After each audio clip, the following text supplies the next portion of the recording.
পাকিস্তানের রাজধানী ইসলামাবাদে অজ্ঞাত এক বন্দুকধারীর গুলিতে নিহত হয়েছেন সানা ইউসুফ নামের ১৭ বছর বয়সী এক জনপ্রিয় টিকটকার। সোমবার ইসলামাবাদের G13 সেক্টরের সুম্বল থানার অন্তর্গত এলাকায় এ মর্মান্তিক ঘটনা ঘটে। পুলিশ সূত্রে জানা গেছে, অজ্ঞাত এক ব্যক্তি সানার নিজ বাড়িতে প্রবেশ করে খুব কাছ থেকে গুলি চালায়। কয়েক রাউন্ড গুলি ছোড়ার পর ওই ব্যক্তি দ্রুত ঘটনাস্থল ত্যাগ করে পালিয়ে যায়। গুলিবিদ্ধ অবস্থায় সানাকে উদ্ধার করে দ্রুত হাসপাতালে নিয়ে যাওয়া হলে চিকিৎসকরা তাকে মৃত ঘোষণা করেন।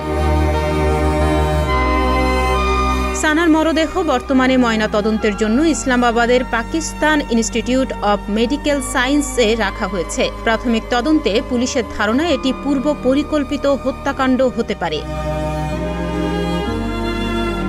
১৭ বছর বয়সী সানা ইউসুফ রাজধানী ইসলামাবাদের চিত্রাল এলাকার বাসিন্দা ছিলেন এবং অল্প বয়সেই টিকটকে প্রচুর জনপ্রিয়তা অর্জন করেছিলেন। তার কন্টেন্ট মূলত ফ্যাশন, লিপসিঙ্ক, জীবনধারা ও সামাজিক বার্তা নিয়ে তৈরি হতো। তরুণ প্রজন্মের মাঝে তার জনপ্রিয়তা ছিল চোখে পড়ার মতো।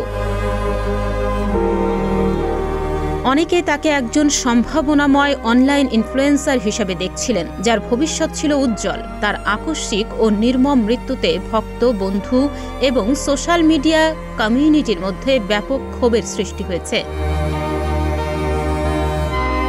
পুলিশ জানিয়েছে তারা ঘটনার তদন্ত শুরু করেছে এবং ঘটনাস্থলের আশপাশের সিসিটিভি ফুটেজ সংগ্রহ করে তা বিশ্লেষণ করা হচ্ছে। তবে এখনও পর্যন্ত কাউকে গ্রেপ্তার করা সম্ভব হয়নি এবং হত্যার পেছনে কোনো সুনির্দিষ্ট মোটিভও উদ্ঘাটন করা যায়নি। এদিকে সানার মৃত্যুর খবর ছড়িয়ে পড়ার পর দেশজুড়ে ব্যাপক প্রতিক্রিয়া সৃষ্টি হয়েছে। সোশ্যাল মিডিয়ায় অনেকেই তার প্রতি শোক ও শ্রদ্ধা জানাচ্ছেন এবং অপরাধী দ্রুত গ্রেপ্তার ও শাস্তির দাবি জানাচ্ছেন। তাহনিয়া ইয়াসমিন, প্রতিদিনের বাংলাদেশ।